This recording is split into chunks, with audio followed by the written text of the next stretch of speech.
So for this video, we are asked to consider the quote by Edward S. Corwin in our comparisons of congressional and presidential powers on foreign policy.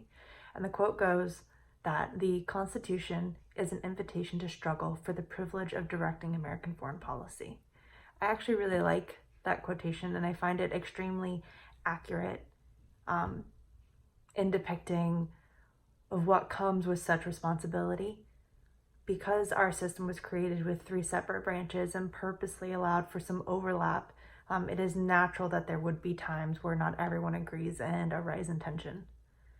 This is purposely done to prevent one of the powers from gaining too much power. These assigned and overlap powers are to ensure that they can check each other's actions. Not just for Congress to check and control the president, but also for the president to check Congress. And I think it goes both ways, especially in times of extreme polarization. This is to create a more even playing field.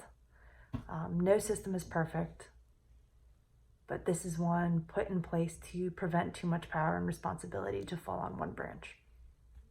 So the presidential powers are stated in Article 2 of the Constitution, and this states that the president is to be chief executive, as well as the commander of the armed forces, and he has the power to be chief negotiator and chief diplomat.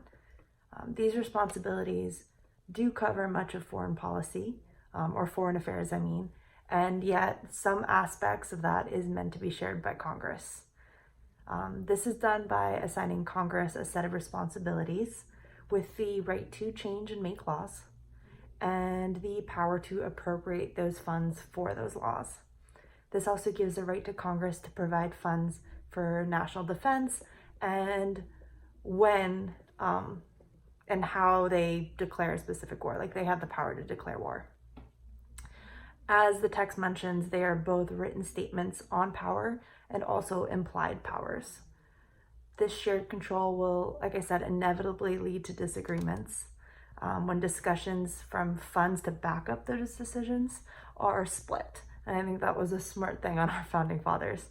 However, this separate yet overlapping system is intentional, as summarized in the quotation, as the invitation to struggle. This temporary cycle of struggle at home, I think, is to prevent the possibility of even greater struggle that comes from a lack of democracy when one person has all the power.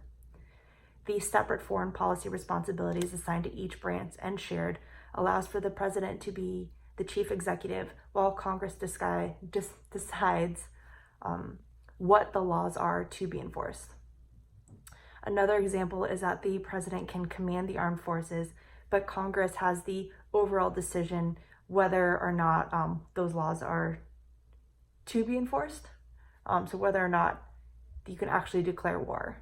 So there, in our other discussion, we discussed how there were workarounds by using force or executive orders, but overall war has to be decided by Congress or approved by Congress.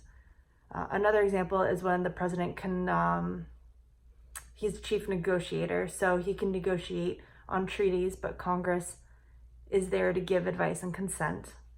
And what else did I write? Yeah, and I really like how our text mentions that the part of Congress's purpose is to serve as a counterweight to the presidency. I really liked how they worded that. I can't think of a better way to state that.